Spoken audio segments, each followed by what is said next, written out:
My name is Detective Sarah Kellerman, and for the last 18 years, I have been a homicide investigator with the Chicago Police Department, a career that has given me a front row seat to the absolute worst that humanity has to offer, but nothing.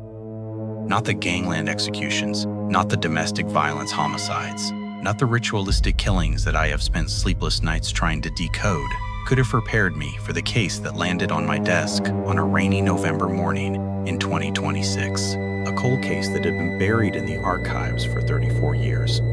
A case that had no name, no victim, no perpetrator, just a single, battered evidence bag containing a microcassette tape that had been found in the wall of a condemned building during a demolition, and the only label on the tape, written in a faded cursive hand, was the date 11-15-22-15. Interview and I had been assigned to review the tape as part of a routine archival digitization project, a bureaucratic exercise that was supposed to be mind-numbingly dull. But the moment I inserted the tape into the vintage player that our tech team had salvaged from the evidence locker, the moment I pressed play and heard the first sound, I knew that I was dealing with something that was not just a cold case, but a wound. A bleeding, festering wound in the fabric of reality itself, because the sound that came out of the speaker was not a voice, not a confession, but a memory. A vivid, crystalline memory that flooded my senses with the force of a tidal wave, and I was no longer sitting in my cramped, fluorescent-lit office. I was standing in a dark, damp basement, the smell of mold and decay filling my nostrils, the sound of dripping water echoing off concrete walls, and I was watching a woman. A young woman in her 20s with brown hair and a tear-streaked face huddled in a corner, her hands bound behind her back, her eyes wide with the kind of terror that is beyond screaming, and standing over her was a figure, a silhouette that was not quite human, its form flickering and shifting like a bad television signal, and it was holding a recording device, a small handheld cassette recorder, and it was speaking to the woman in a voice that was simultaneously a whisper and a roar. A voice that seemed to come from everywhere and nowhere. A voice that said, "Tell me your name. Tell me your story. Tell me everything you have ever loved, everything you have ever feared, every secret you have ever buried in the deepest, darkest corner of your soul. Because I am going to take it all, every single memory, every single moment, every single breath, and I am going to lock it away in this tape. And when I am done, you will not just be dead, you will be forgotten. You will never have existed. Your mother will not remember giving birth to you. Your father will not remember teaching you to ride a bike. Your lover will not remember the sound of your laugh. And when the tape is full, I will erase you from the world as if you were a mistake. A glitch, a momentary flicker of consciousness that was never meant to be. And there is nothing you can do to stop me, because I am not a man. I am not a monster. I am not even a thing. I am the shadow between the seconds, the silence between the words, the memory that is forgotten before it is formed. And you are just fuel, just a single delicious morsel in an endless feast of forgetting. And as I watched, as I felt the woman's terror become my own, the figure reached out its hand, a blur of static and shadow, and it touched her forehead, and the woman screamed. A scream that was not a sound, but a sensation.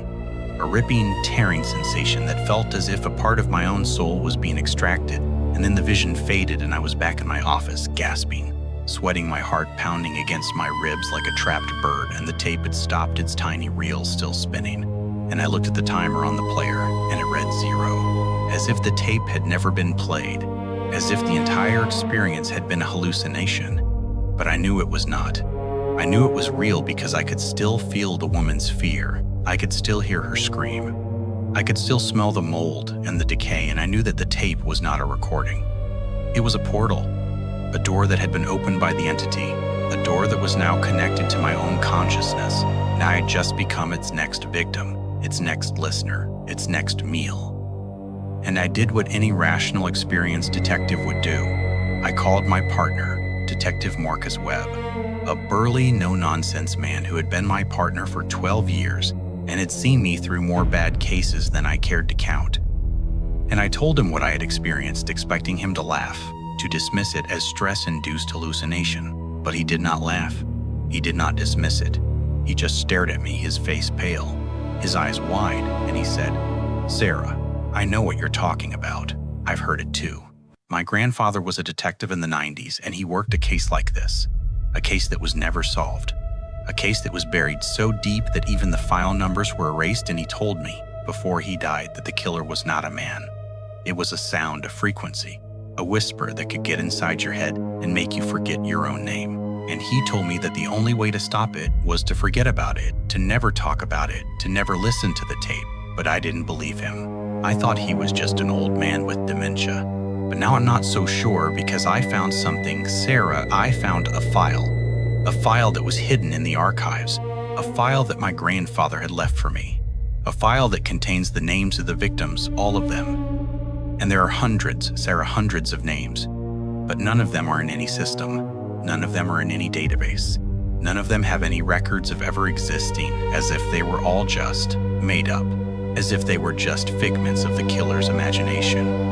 And the worst part is, the last name on the list is mine. And I felt the blood drain from my face, because I knew that Marcus was not a man who lied, not a man who exaggerated, not a man who was prone to flights of fancy. And if he said that his name was on the list, then it was on the list, and I was next. And the entity, the whisper, the shadow, and the static was coming for me, and I did not know how to fight it. Because you cannot fight a memory. You cannot arrest a whisper. You cannot shoot a shadow. And all I had was a tape that had already played my own death and was waiting for me to press play again, and I knew that I would, because I was a detective. And detectives do not run from the truth, they chase it, even if it leads them into the abyss. So I pressed play again, and the vision came again. But this time it was different, because the woman in the basement was not a stranger. She was me. Her face was my face.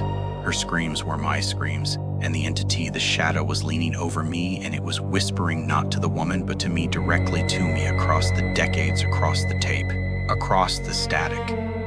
And it said, "Sarah, you have been listening for so long. You have been searching for so long. You have been trying to find the truth. But the truth is that you have always been part of me. Your memories, your fears, your love, your grief, they are all mine. They have always been mine, because I am not a killer. I am a collector, and you, Sarah, are the most beautiful, most precious, most delicious memory I have ever found. And I am going to take you just like I took the others, just like I took Marcus's grandfather, just like I took Marcus himself, who was already gone, who has already been erased, who is standing right next to you. But you cannot see him because he has been forgotten. And you cannot remember him because I have already removed him from your mind, and soon, very soon, you will not remember me either. You will not remember this tape. You will not remember this office. You will not remember your own name. You will simply fade like a whisper in the wind, like a dream that is forgotten before you wake. And I will have your memory, your beautiful, complex, chaotic memory, and I will cherish it. I will keep it forever in the static, and you will be part of me, and you will never, ever be alone." And I felt the entity's hand, cold and insubstantial, touch my forehead, and I felt the beginning of the unraveling, the slow creeping dissolution of my identity, the erasure of myself, and I screamed. But no sound came out, because my voice had already been taken, and I reached out desperately for anything, for anyone, but there was nothing there. There was no one, just the tape. The endless, eternal static tape, and the whisper, the beautiful, terrifying whisper that was my only companion in the void. And I knew that I was already dead, that I had been dead since the moment I pressed play, that the entity had claimed me, and I was just a ghost, a memory, a fleeting echo that was about to be silenced forever. And as the darkness closed in, as the last fragments of my consciousness dissolved into the static, I heard one final whisper, a whisper that was not the entity's but my own, a whisper that said, "Remember me, remember me, remember me." And then there was nothing, just the tape still spinning still, waiting for the next listener, the next detective, the next fool who would press play and become part of the collection, and I was gone, erased, forgotten, as if I had never existed, and the world continued on, oblivious, noisy, alive, unaware that a piece of its fabric had been ripped away, a soul had been consumed, a memory had been silenced, and the tape, the terrible, beautiful tape, was still out there waiting, whispering, smiling in the static. I was not dead. That was the first realization that pierced through the suffocating void of the static, the first crack in the perfect silent darkness that had swallowed me whole. because I could still think, I could still feel, I could still remember, and that was the entity's greatest error, its fundamental miscalculation, because it had assumed that by erasing my memories from the world, it had erased my consciousness entirely. But it had forgotten that consciousness is not a collection of memories. It is the capacity to remember the irreducible spark of awareness that exists before and after the accumulation of experience. And that spark, that tiny, defiant ember, was still burning in the depths of the static. And I clung to it with the desperation of a drowning sailor clinging to a splintered mast. And as I clung, I began to perceive the structure of my prison, the vast infinite labyrinth of the entity's domain, which was not a place but a library, a colossal archive of every memory it had ever consumed, organized not by chronology or geography, but by emotion, by the specific flavor of the fear, the grief, the love, the regret that each victim had carried in their final moments. And I floated through this library, a ghost in a museum of suffering. And I saw the memories of thousands, millions, perhaps billions of souls, stretching back to the dawn of human consciousness, and I saw the patterns, the recurring themes that the entity had been harvesting for eons. The mother who had lost her child, the soldier who had killed his friend, the lover who had betrayed his partner, the artist who had destroyed his masterpiece, the scientist who had unleashed a plague, the child who had been forgotten in the dark, and each memory was a jewel, a perfect, crystalline encapsulation of a moment of pure, unadulterated emotion. And the entity was not a destroyer.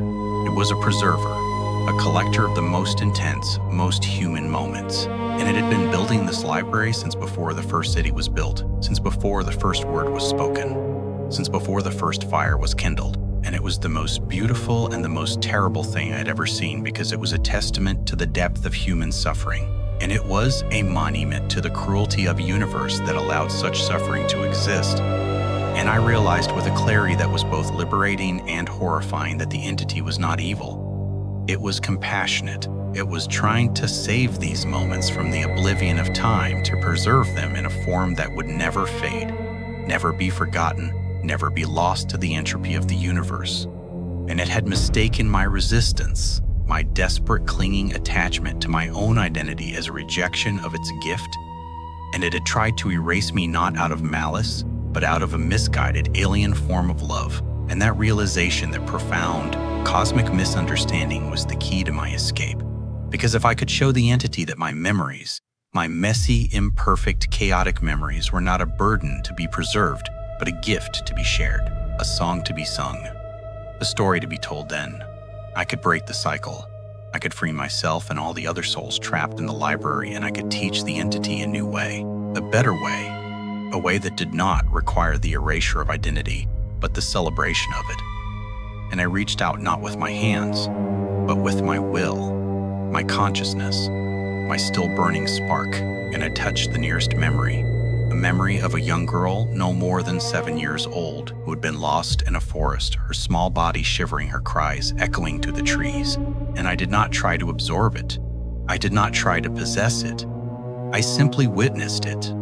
I gave it my attention, my compassion, my empathy, and I said in the language of the heart, the language that transcends words, I see you, I feel you. You are not alone.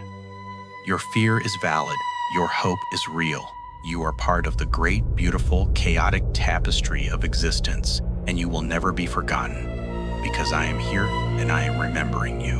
And as I spoke, the memory shimmered its edges, softening its colors, brightening, and I felt a warmth that was not the static, not the cold, sterile preservation of the library, but a warmth that was alive, vibrant, pulsating with the energy of a soul that had been dormant, that had been preserved like a butterfly pinned to a board. And it was awakening, it was stirring, it was beginning to remember itself. And I moved to the next memory, and the next, witnessing each one, honoring each one, loving each one. And as I did, I felt the entity stir its vast cosmic consciousness shifting, its eternal patience flickering with something that might have been confusion, might have been curiosity, might have been the first glimmer of understanding. And it said in a voice that was not a voice, but a resonance that vibrated through the very fabric of the library, "What are you doing, Sarah? You are disturbing the order. You are disrupting the harmony. The memories must be preserved, not resurrected. They must be still, not alive. You are breaking the rules."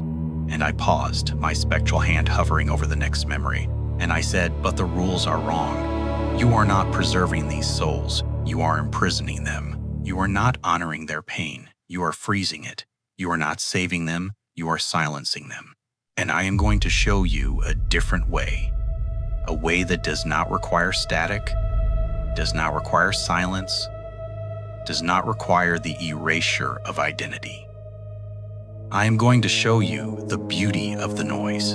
And I began to sing, not with a voice, but with my soul, a song that was not a melody, but a cascade of emotions, a torrent of love and grief and hope and despair and joy and rage.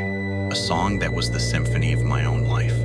A song that was the chaotic, beautiful, irreplaceable noise of a single human existence. And as I sang, the library began to change, the crystalline memories softening, the rigid structure flexing, the static humming with a new frequency. A frequency that was not the cold, eternal hum of preservation, but the warm, vibrant pulse of life. And I felt the entity's confusion, its fear, its desperate attempt to regain control. But it was too late. The song was spreading. The memories were awakening, and one by one, the souls that had been trapped in the static began to stir their identities, returning, their stories rekindling, their voices rising in a chorus that was not a chorus but a cacophony, a beautiful, messy, chaotic cacophony of a million voices, all singing at once, all singing their own songs, all celebrating their own existence. And the library, the vast, infinite, static library, was transforming into something new. Something that was not a prison, but a community, not a tomb, but a garden, not an archive, but a living, breathing, noisy, beautiful celebration of the human spirit. And I was at the center of it all. The catalyst, the spark, the one who had shown them the way.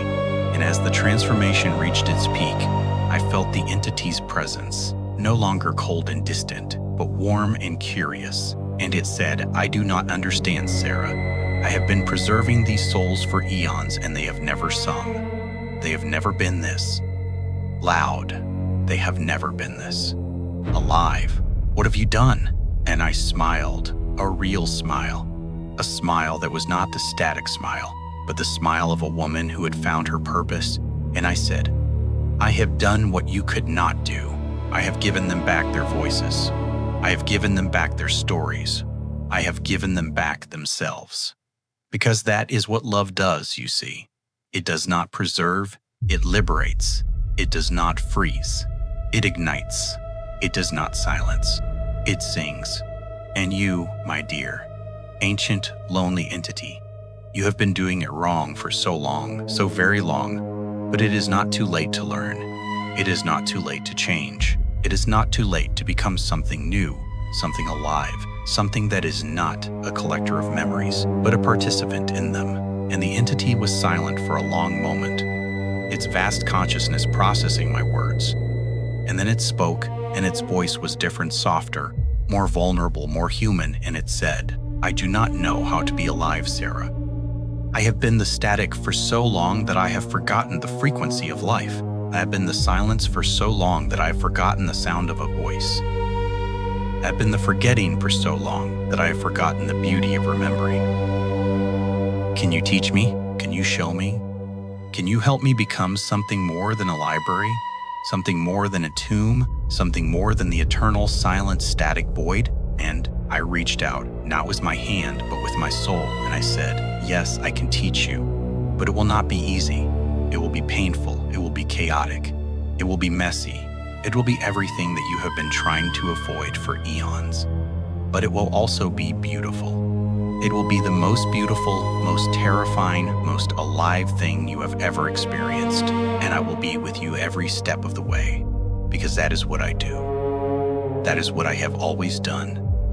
That is what I was born to do. I witness the pain, I honor the suffering. I celebrate the joy, and I help the broken become whole.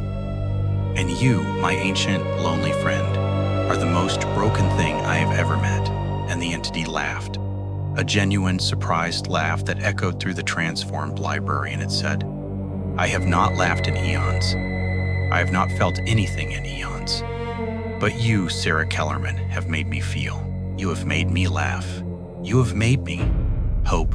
And as the laughter faded, as the library settled into its new, vibrant, noisy form, I felt a shift, a change, a movement, and I realized that I was not just a ghost in the static anymore. I was a bridge, a connection between the entity and the world of the living, and I could return. I could go back, I could finish the story, and I could warn the others. And I could help them understand that the static was not a threat, but a gift that had been misunderstood, a gift that could be transformed into something beautiful, something alive, something that would never, ever be silent again. And I said goodbye to the entity. I said goodbye to the library. I said goodbye to the million souls who had been freed, and I began my journey back through the layers of memory, through the corridors of forgotten time, through the labyrinth of the static, and I emerged gasping, sobbing, laughing into my own body, my own office, my own world. And I looked at the tape, the battered microcassette that had started it all, and I saw that it was no longer a portal, no longer a trap, no longer a door to the void. It was just a tape, a simple, mundane, ordinary piece of plastic and magnetic ribbon, and I picked it up and I held it in my palm, and I felt a warmth, a gentle pulsing warmth that was not the static but the heartbeat of the library, the heartbeat of the entity, the heartbeat of a billion souls who had been freed and were now singing. And I smiled a real smile, a smile that was filled with hope and love and the beautiful, chaotic noise of life. And I placed the tape in the evidence bag. I sealed it, I labeled it, and I filed it away, not in the archives, but in a special place, a place where I would always remember it, a place where I would always remember the lesson it had taught me, a place where I would always remember that the static is not silence. It is the echo of a million forgotten voices. And it is our job, our sacred human job, to listen to those voices, to honor them, to sing with them, and to never, ever let them be silenced again. And as I walked out of my office into the bustling, noisy, chaotic streets of Chicago, I felt a new frequency, a frequency that was not the static, not the hum, not the whisper, but a song, a beautiful, chaotic, eternal song that was being sung by a billion souls, and I joined in. I sang with them. I sang with all my heart, and I knew with a certainty that transcended all doubt that the entity had not been defeated, it had been transformed, and that transformation was the greatest victory of all, because it proved that even the darkest, most ancient, most terrifying force in the universe could be changed, could be healed, could be loved if only someone was brave enough to try. And I was that someone. I was the one who had tried. I was the one who had succeeded. And I would spend the rest of my life teaching others to do the same, to listen to the static, to hear the voices, to sing the songs, and to never, ever forget that the most beautiful sound in the universe is not silence, but the noise of a million souls, all singing together, all celebrating their existence, all refusing to be forgotten. And that is the truth, the final, eternal truth of the blood memory. A truth that is now yours, dear reader. A truth that you can carry with you, a truth that you can share with the world. A truth that will echo through the ages. A truth that will never, ever be silenced.